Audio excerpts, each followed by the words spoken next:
Another day, another fingerboard setup. Today, nagpadala yung visuals fingerboard ng deck para i-testing natin. Ito nga pala yung pinakabago nilang shape. Tara, setup na natin to. So for today's setup, ang gagamitin kong trucks is itong Obsius trucks na all chrome 32mm. For the wheels naman, ang gagamitin ko is itong flat face dual durometer wheels. For my foam tape, ang gagamitin ko of course, shred tape. Lastly, of course, the deck, ang gagamitin natin is itong visuals. Ito nga pala yung bago nilang shape. As you guys can see, merong sample na nakalagay sa top ply, pero yung craftsmanship nito maganda pa din. The holes look perfect. The countersinks are okay. The sanding on the edges is okay as well. And yung overall finish ng deck is maganda na rin in my opinion. So yun, ngayong alam niyo na yung mga parts na gagamitin ko para sa setup na to, setup na natin to.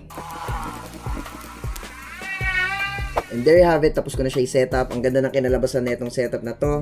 Black and white never fails. Take note of that. But before I review this deck, kickflip test muna natin to. Kickflip test approved.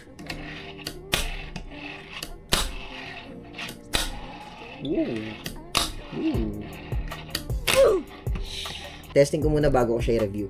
So after a few minutes of testing the deck, yung kicks and yung concave niya is very nice, lalo na kung gusto mo tong ganitong shape, which is a high kick, low concave shape. Pero you need to take note na itong deck na to is long wheelbase, so meron siyang getting used to phase. So kung hindi ka pa nakakatry o hindi ka pa sanay sa long wheelbase na decks, medyo mag-a-adjust ka pa para magamit mo tong deck na to. Pero nonetheless, the shape is nice, the deck is nice, and kung gusto mo ng long wheelbase decks, this is definitely for you, lalo na kung gusto mo yung high kicks, low concave na deck. And yun, that is it for this video. Thank you so much Visuals Fingerboard sa pag-send na itong deck na to. I'll try a few tricks for you guys. Thank you guys for watching. Till next time, peace out.